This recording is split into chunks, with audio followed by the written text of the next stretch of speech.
Hello everyone, आप सभी लोगों का बहुत बहुत स्वागत है। उम्मीद है आप सभी बहुत अच्छे होंगे। स्टार्ट करते हैं आज का session. Black book of English vocabulary का ये दूसरा सेशन है। इससे पहले एक सेशन हुआ है, तो अगर आपने वो सेशन मिस किया तो उसे जरूर जाकर कवर कर लो। प्लेलिस्ट में पड़ा हुआ वीडियो। आज PS3 है। इससे पहले प्रैक्टिस सेट 1 कर रखा था और प्रैक्टिस सेट 2 के जितने भी क्वेश्चन थे वो क्वेश्चन इसलिए मैंने नहीं लिखे हैं क्योंकि वो सभी क्वेश्चन का एक्सप्लेनेशन अभी कुछ दिन पहले प्रीवियस ईयर जो वोकेबलरी मैंने कराई थी 2018 CGL प्री की, तो उसमें करा रखी है। इसलिए PS2 नहीं है, केवल PS3 है। इसके अलावा 200 मोस्ट रिपीटेड वर्ड्स के अगले 20 वर्ड मैंने ले रखे। इससे पहले वाला जो 20 वर्ड था वो मैंने प्रीवियस वाली क्लास में कराई थी। तो इससे पहले का सेशन अगर आपने नहीं देखा हो तो वो जाकर प्लेलिस्ट से देख सकते हो। आज हमारा ये दूसरा सेशन है और हमारे पास ये 10 क्वेश्चन है। पहले इन 10 क्वेश्चन को करेंगे और फिर ये 20 वर्ड है, तो इसको यानी कि करीब करीब 50 वर्ड है। और ये पूरा सेशन जो है ये बहुत ही इंपॉर्टेंट होने वाला है, तो वीडियो को पूरा आखिरी तक देखना और फिर वीडियो को एक बार शेयर कर देना। चलो, सबसे पहले हमारे पास क्वेश्चन है rapid increase in the number of something. किसी चीज में एकदम से बढ़ोतरी होना यानी कि मल्टीप्लाई होना, दैट इज कॉल्ड प्रोलिफरेट होना। वर्ब फॉर्म में बोलोगे तो प्रोलिफरेट होना। नाउन फॉर्म बनाना उसका तो दैट इज कॉल्ड प्रोलिफरेशन। ठीक है, प्रोलिफरेशन का मतलब एकदम से बढ़ोतरी। जैसे कोविड केसेस है, कोविड-19 के जो केसेस है उनका सडन इंक्रीज हुआ तो प्रोलिफरेशन हुआ। प्रोलिफरेट करना वर्ब है, प्रोलिफरेशन नाउन हो जाएगा। अगला सही वर्ड हो जाएगा प्रोलिफरेशन। फिर हमारे पास एक वर्ड है प्रोपेंसिटी। प्रोपेंसिटी का मतलब होता है आपका झुकाव, किसी काम के लिए जो आपका झुकाव होता है, जो आपकी टेंडेंसी होता है किसी चीज के लिए, that is called propensity. Propensity के साथ फॉर भी लगा सकते हो, टू भी लगा सकते हो। फॉर लगाना तो ING फॉर्म करना, ठीक है, और टू लगाना तो V1 यानी कि 2 + V1 या 4 + ING। प्रोपेंसिटी फॉर समथिंग है या फिर फॉर टू डू समथिंग, दोनों बोल सकते हो। प्रमोशन आपको पता ही होगा, किसी चीज को प्रमोट करना, that is called promotion. And पॉसिटी of something means किसी चीज की कमी। If you have पॉसिटी of knowledge it means आपके पास नॉलेज की क्या है, कमी है। पॉसिटी ऑफ नॉलेज। तो पहले क्वेश्चन के लिए प्रोलिफरेशन हो गया। सेकंड क्वेश्चन है लिविंग इन एयर यानी कि हवा में रहने वाला, हवाई चीजें। देखो हेवन से रिलेटेड वर्ड है हेवनली। ध्यान रखना ly लगने के बावजूद भी इसका पार्ट ऑफ स्पीच क्या होगा, एडजेक्टिव। कई बार ly वाले शब्द एडजेक्टिव का काम करते हैं ना, तो उनमें से एक वर्ड हेवनली है हमारा। एरियल आपका सही ऑप्शन हो जाएगा। एरियल रूट के थ्रू वो काम कर रहे हैं, या फिर एरियल कुछ भी एडजेक्टिव की तरफ काम करेगा, ठीक है, एडजेक्टिव की तरफ में। तो एरियल रूट बोल दिया तो एरियल रूट हो गया ना, एरियल हो गया एडजेक्टिव यानी कि लिविंग इन एरियल। फीदरी, फीदर होता है फीदर, तो फीदर से रिलेटेड फीदरी। और विजुअल, विजुअल होता है साइट से रिलेटेड, दृश्य से रिलेटेड, तो दैट इज कॉल्ड विजुअल। कई बार विजुअल नाउन के तौर पे भी यूज होता है, एडजेक्टिव भी है और नाउन भी है, ध्यान रखना। अगला वर्ड है an instrument for atmospheric pressure. बहुत बार ये भी क्वेश्चन आया है एटमॉस्फेरिक प्रेशर के लिए हम कौन सा इंस्ट्रूमेंट यूज करते हैं। तो आई थिंक आप सभी लोगों को ऑप्शन पता होगा कि बैरोमीटर होता है एटमॉस्फेरिक प्रेशर के लिए, तो सही ऑप्शन ये हो पाएगा बैरोमीटर। बाकी देख लो, थर्मोमीटर क्या होता है, तो टेम्परेचर के लिए होता है थर्मोमीटर। वोल्ट मीटर क्या होता है, तो वोल्ट मीटर आप बोल सकते हो वोल्टेज के लिए, वोल्टेज के लिए आप बोलोगे वोल्ट मीटर। और ये एक अच्छा क्वेश्चन है आपके पास, अच्छा वर्ड है एल्टीमीटर। एल्टीमीटर होता है एल्टीट्यूड नापने के लिए। एल्टीट्यूड क्या, समुद्र तल से जो ऊंचाई होती है ना, उसके लिए आप यूज करोगे एल्टीमीटर। क्लियर, तो 4 ऑप्शन थे हमारे पास, सही ऑप्शन था हमारा बैरोमीटर। अगला क्वेश्चन देखो, the study of human history and pre history यानी कि मानव का इतिहास और स्पेशली खुदाई के थ्रू, एक्सकेवेशन के थ्रू, जमीन के नीचे पड़ी हुई बिल्डिंगों के थ्रू, तो that is called archaeology. Clear, जो ह्यूमन हिस्ट्री है और प्री हिस्ट्री है स्पेशली थ्रू एक्सकेवेशन, तो that is called archaeology. Archaeology का स्पेलिंग करेक्शन भी कई बार आता है, तो ध्यान रखना ARCHAEO, इसको तोड़ लेना। आर्क ARCH, फिर AEO और फिर ओलॉजी, आर्कियोलॉजी ARCHAEOLOGY, तो दैट इज कॉल्ड आर्कियोलॉजी। तो ये हो जाएगा पुरातत्व विज्ञान, जिसको आप बोल सकते हो। फिर एक वर्ड हमारे पास एंथ्रोपोलॉजी। एंथ्रोपोलॉजी का मतलब क्या होता है, मानव जाति का अध्ययन। सेफोलॉजी, सेफोलॉजी का मतलब क्या होता है, एक तरह से चुनावी अध्ययन, स्टडी ऑफ इलेक्शन, तो दैट इज कॉल्ड सेफोलॉजी। और जियोलॉजी का मतलब क्या होता है, तो अर्थ का यानी कि पृथ्वी का अध्ययन अगर आप बोलोगे तो जियोलॉजी। अगला वर्ड है one who can speak 2 languages. जो 2 भाषाएं एक साथ बोल सकता हो, one who can speak 2 languages. तो इसके लिए आपको ऑप्शन लिखकर बताना है, क्योंकि आई डोंट थिंक कि ये इतना कठिन क्वेश्चन हो सकता है। फिर भी इसके ऑप्शन आप लिखकर बताओ जो 2 लैंग्वेज में बात कर सकता हो, इसलिए मैंने इसके ऑप्शन नहीं लिखे हैं। Guide the course of A ship, मतलब एक तरह से जो शिप का रास्ता होता है उसको गाइड करना।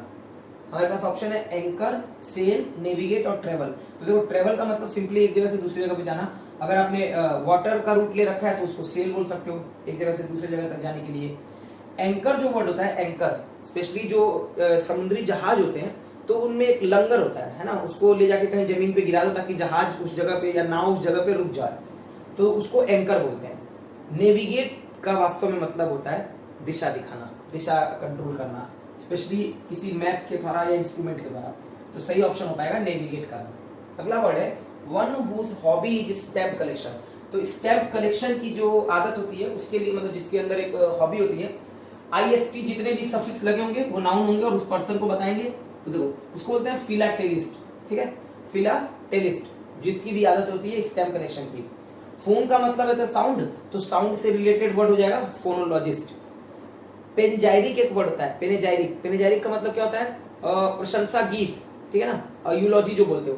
तो जो प्रशंसा गीत गाता है या बोलता है तो उसके लिए बोलोगे पेनजाइरिस्ट। और फिलेंथ्रोपी का मतलब होता है उदारता, तो फिलेंथ्रोपिस्ट कौन हो जाएगा? उदारवादी व्यक्ति, उसके लिए यूज करोगे फिलेंथ्रोपिस्ट। क्लियर इतना? चलो और देखो अगला वर्ड है one who is in charge of A museum और आर्ट गैलरी। म्यूजियम और आर्ट गैलरी का जो इंचार्ज हो, मतलब जो उसकी देखरेख करे किसी म्यूजियम का। म्यूजियम का स्पेलिंग करेक्शन कई बार आएगा तो ध्यान रखना, MUSEUM। इधर से देगा MUSEUM या इधर से MUSEUM, दोनों तरफ से देखें तो म्यूजियम और आर्ट गैलरी। तो उसके लिए क्या बोलोगे? क्यूरेटर। जो आर्ट गैलरी या म्यूजियम को देखने वाला होता है उसको बोलते हैं क्यूरेटर। बाकी मॉनिटर आपको पता ही होगा क्या करता है, ठीक है, जो क्लास को मॉनिटर करता है उसको मॉनिटर बोलते हो। इसके अलावा स्क्रीन होता है जो कंप्यूटर की, उसको भी मॉनिटर बोलते हो। इंस्ट्रक्ट करने वाले को क्या बोलते हो? इंस्ट्रक्टर। और कलेक्ट करने वाले को कोई भी कुछ भी कलेक्ट कर सकता है, टिकट हो सकता है, कोई भी चीज कलेक्ट करने वाले को कलेक्टर बोल सकते हो। कंपाउंड नाउन के तौर पे बहुत यूज होगा। और जो इंस्ट्रक्शन देगा उसको बोलोगे इंस्ट्रक्टर। अगला वर्ड है a family of young animals. ये एक अच्छा क्वेश्चन हो सकता है, फैमिली ऑफ यंग एनिमल्स। देखो नेस्ट का मतलब होता है एक ऐसी जगह जहाँ पे चिड़िया या फिर जो भी इंसेक्ट्स हैं वो रहते हैं, है ना, एक अपना जगह बना लेते हैं, वहां पे अपने अंडे देते हैं, तो उनको नेस्ट बोलते हो। इसके अलावा ये ध्यान रखना, नेस्ट ऑफ थीव्स होता है ना, चोरों का अड्डा स्पेशली बोला जाता है, चोरों के अड्डों के लिए बोला जाता है नेस्ट ऑफ थीव्स। क्लच क्या होता है? मजबूत पकड़। क्लच जो होती है वो मजबूत पकड़ होती है। वर्ब फॉर्म में to hold something tightly. Noun form में क्लच का मतलब होता है गाड़ी का जो क्लच होता है वो बोल सकते हो। इसके अलावा नाउन फॉर्म में एक और ध्यान रखना, एक होता है क्लचेस। क्लचेस, ये क्लच है, वो क्लचेस नाउन फॉर्म में प्लूरल होता है। इसका मतलब होता है पावर या कंट्रोल, इन्फ्लुएंस, पावर, कंट्रोल। जैसे मैं तुम्हारे क्लचेस के अंदर नहीं आ सकता, मतलब मैं तुम्हारे पावर के अंडर में नहीं आ सकता, मैं तुम्हारे इन्फ्लुएंस के अंडर में नहीं आ सकता, तो that is called clutches. Of spring का मतलब होता है संतान। और ब्रूड का मतलब होता है a family of young animals. जितने भी यंग एनिमल्स की फैमिली होती है उसको आप ब्रूड बोल सकते हो। हालांकि ब्रूड वर्ब फॉर्म में दूसरा सेंस देता है। ब्रूड वर्ब फॉर्म में होता है सोचना, ब्रूड ऑन, मतलब किसी चीज पे कॉन्टेम्पलेट करना, विचार करना। तो वर्ब फॉर्म में तो इसका मतलब नहीं हो पाएगा, बट नाउन फॉर्म में इसका मतलब हो जाएगा a group of family of young animals. बाकी ऑफ स्प्रिंग ध्यान रखना, नाउन और वर्ब दोनों फॉर्म में सेम होता है, मतलब इसका प्लूरल नहीं बनेगा। 10वां क्वेश्चन है one who is indifferent to. ये भी ध्यान रखना, इनडिफरेंट के साथ आप कौन सा प्रीपोजिशन लगाओगे? टू। तो one who is indifferent to मतलब उदासीन होता है आर्ट और कल्चर को लेकर। तो देखो एक वर्ड है हमारे पास फिलेंडर। फिलेंडर क्या करता है? जिसकी बहुत सारी महिला मित्र हो तो उसको आप बोलोगे फिलेंडर, है ना। अगला वर्ड हमारे पास क्या है? साइनिक। साइनिक का मतलब क्या होता है? सैनिक का मतलब होता है कि जो मतलब कोई, जैसे मान लो अगर आप मुझे सैनिक बोलते हो तो इसका मतलब हो गया कि मैं ये विश्वास करता हूँ कि मेरी कोई मदद कर ही नहीं सकता है, कोई मेरे लिए सब अपने लिए सोच रहे हैं, मेरे लिए कोई मदद नहीं करता। तो यानी कि थोड़ा सा पेसिमिस्ट होना, निराशावादी होना, संदेहवादी होना, तो उसको बोलते हो सैनिक। फिलिस्तीन जो होता है वो आर्ट और कल्चर पे विश्वास नहीं रखता, बिल्कुल उदासीन होता है, indifferent to art and culture. तो सही ऑप्शन हो पाएगा फिलिस्तीन। साइंटिस्ट तो सबको पता होगा, स्पेलिंग देख लो अगर नहीं दिख रहा हो तो PHILISTINE, फिलिस्तीन। क्लियर? बाकी ये 200 मोस्ट रिपीटेड वर्ड के अगले 20 वर्ड है, इससे पहले 20 वर्ड कराए थे, वो वर्ड मैं स्किप कर दूंगा जो पहले कभी करा लिए हो, यानी कि पहले सेशन में, दूसरे सेशन में। तो मैं कोशिश करूंगा कि उनको ना लिखूं, या फिर वो इन 10 में आ चुके हो तो थोड़े स्किप करूंगा मैं क्वेश्चन वर्ड्स। पहला वर्ड है हमारे पास एनार्की। एनार्की का मतलब होता है where there is no law and order. जहां पे किसी ऑर्गेनाइजेशन में, किसी गवर्नमेंट में वहां लॉ और ऑर्डर नहीं है तो आप उसको बोलते हो एनार्की, यानी कि अराजकता। अगला वर्ड है हमारे पास बिब्लियोफिल। बिब्लियोफिल, फिल का मतलब होता है लव और बिब्लियो का मतलब होता है पुस्तक, यानी कि पुस्तक प्रेमी, वन हु लव्स और कलेक्ट्स और reads a lot of books. तो जो बहुत सारी किताबें पढ़ता हो, उसको कलेक्ट करता हो, रखता हो, तो उसको आप बोलोगे बिब्लियोफिल। फिर हमारे पास एक है कैनिबल। कैनिबल का मतलब होता है ह्यूमन फ्लेश खाने वाला, one who eats human flesh, यानी कि नरभक्षी। कॉन्टेम्प्ररी, स्पेलिंग करेक्शन में भी बहुत आता है, स्पेलिंग बोल रहा हूँ, CONTEMPORARY, CONTEMPORARY। जब भी स्पेलिंग करेक्शन करना हो तो आप वर्ड को तोड़ लिया करो। तो कॉन्टेम्प्ररी का मतलब होता है समकालीन, एक ही टाइम का होना, ठीक है। तो ये 4 वर्ड हो गए। आगे देखो, एपिलॉग। एपिलॉग का मतलब होता है उपसंहार। एक होता है प्रोलॉग, प्रोलॉग मतलब होता है प्रस्तावना, और एपिलॉग का मतलब होता है उपसंहार। मतलब जैसे किसी नाटक के, किसी बुक के आखिरी में एक छोटा सा इंडेक्स बना दिया गया हो, एक इंडेक्स टाइप का, मतलब एक कमेंट बोल दिया गया हो कि देखो ये हुआ इन कैरेक्टर के साथ, ये इस किताब के जो आखिरी कैरेक्टर बचे थे इनके साथ ऐसा ऐसा हुआ। जैसे मुन्ना भाई अपनी मूवी देखी होगी, तो लास्ट में बताया जाता है आपको कि सर्किट ने भी शादी कर ली, फिर मुन्ना अपना स्कूल लेकर अलग चला गया, कॉलेज लेकर अलग चला गया, इस तरह से। तो that is called epilogue. Prologue प्रस्तावना और एपिलॉग उपसंहार। Extempore, without preparation, if you are doing something without preparation तो दैट इज कॉल्ड एक्सटेम्पोर। कोई स्पीच देनी है और मैं बिना तैयारी के बोल रहा हूँ तो एक्सटेम्पोर स्पीच यानी कि बिना तैयारी के। पार्ट ऑफ स्पीच समझ रहे हो, एडजेक्टिव हो जाएगा। Glutton, one who eats a lot, तो किसी पर्सन के लिए बोल रहे हो तो नाउन हो जाएगा, मतलब पेटू, बहुत ज्यादा खाने वाला। ग्रिगेरियस, जो बहुत ज्यादा सोशिएबल हो, OUS सफिक्स लगा है, पक्का एडजेक्टिव ही होगा। ग्रिगेरियस मतलब बहुत ज्यादा मिलनसार, बहुत ज्यादा सामाजिक, बहुत ज्यादा समाज में रहने वाला। गलिबल, जिसको आसानी से धोखा दिया जा सकता है। If you can easily trick somebody, it means कि वो गलिबल है। अगर कोई व्यक्ति गलिबल है तो उसको आसानी से धोखा दिया जा सकता है, वो बहुत आसानी से दूसरों की बातों पर विश्वास कर लेता है और उसको ट्रिक किया जा सकता है, तो गलिबल है। हाइड्रोफोबिया, फोबिया मतलब डर, और हाइड्रो मतलब पानी, यानी कि फियर ऑफ वाटर। इनसेटिएबल, इसको बोलते वैसे इनसेशिएबल बोलते हैं, मैं बोल रहा हूँ इनसेशिएबल जो सही प्रोनाउंसिएशन है। तो इनसेशिएबल का मतलब होता है अगर आपकी भूख नहीं मिट रही है, if you are wanting something more, बहुत ज्यादा इच्छा है आपकी, तो दैट इज कॉल्ड इनसेशिएबल। जैसे कई लोग की डिजायर बहुत ज्यादा होती है, वो खत्म नहीं होती है, सत्ता को पाने की या किसी चीज को पाने की डिजायर नहीं, किसी भी चीज के लिए हो सकता है, तो आप उसके लिए यूज कर सकते हो कि भाई आपकी तो डिजायर जो है उन इनसेशिएबल है। तो डिजायर मतलब इच्छा यानी कि नाउन, और insatiable part of speech adjective, ABL लगा हुआ है तो पक्का एडजेक्टिव होगा। इंटेस्टेट, तो one who dies without will, मतलब जो बिना वसीयत के ही मर जाए, तो नाउन भी होता है एडजेक्टिव भी होता है। इंटेस्टेट, बिना वसीयत के मर जाने वाला। विल मतलब होता है इच्छा पत्र। आइटिनरी, आइटिनरी का मतलब होता है एक तरह से यात्रा की पूरी प्लान, जो जर्नी होती है, जो भी होती है, मतलब उसका कहाँ जाना है, कैसे करना है, तो that is called itinerary. Clear? A planned route या प्लान्ड जर्नी, तो that is called itinerary. Nepotism, nepotism तो इतना ज्यादा सुना होगा कि इसे बताने की जरूरत ही नहीं है। अनड्यू फेवर जो आप करते हो अपने किथ और किल को, तो that is called nepotism. Notorious, OUS suffix लगा है, एडजेक्टिव हो जाएगा। क्लियर होगा? तो अच्छा, सबके मैं नहीं बता रहा हूँ, काफी जैसे ये प्लान जर्नी है तो यात्रा है तो नाउन हो जाएगा, ठीक है। ये बताई दिया, नाउन एडजेक्टिव दोनों हो जाएगा। एबल लगा हुआ तो एडजेक्टिव होगा, और नेपोटिज्म नाउन होगा, क्योंकि ये एक प्रोसेस है, एक तरह से प्रक्रिया है। नेपोटिज्म भाई भतीजावाद जो बोल रहे हो, ठीक है, एक टर्म है। नोटोरियस एडजेक्टिव हो गया। कुख्यात, वेल नोन फॉर बैड, मतलब बहुत अच्छे से आपको जाना जाता है बट बुरे के लिए, तो दैट इज कॉल्ड नोटोरियस, यानी कि कुख्यात। विकास दुबे नोटोरियस लीडर था एक तरह से अपने गैंग का।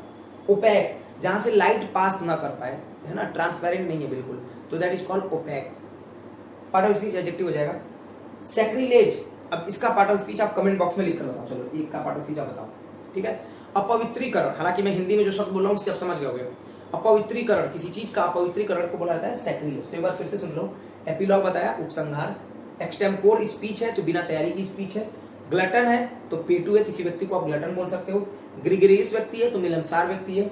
गलीबल है तो उसको आसानी से धोखा दिया जा सकता है। अगर आपको हाइड्रोफोबिया है तो आपको पानी से डर है, पानी में जाने से डर है। इनसेशिएबल डिजायर है आपकी, तो न खत्म होने वाली, बिल्कुल आपकी भूख नहीं मिट रही है। इलिटरेट छूट गया था, देखो इलिटरेट का मतलब जो व्यक्ति जो है वो मतलब does not know how to read and how to write, तो उसको आप क्या बोलोगे, इलिटरेट। इनसेशिएबल तो आपकी डिजायर नहीं खत्म हो रही है, ये वापस से एक बार वर्ड वही आ गया है। इंटेस्टेट, बिना वसीयत के मर जाना। आइटिनरी तो आपकी यात्रा, प्लान्ड जर्नी। नेपोटिज्म, भाई भतीजावाद या अनड्यू फेवर, अपने किथ और किन के लिए। ओपैक, अपारदर्शी, पूरी तरह से ट्रांसपेरेंट नहीं है बिल्कुल।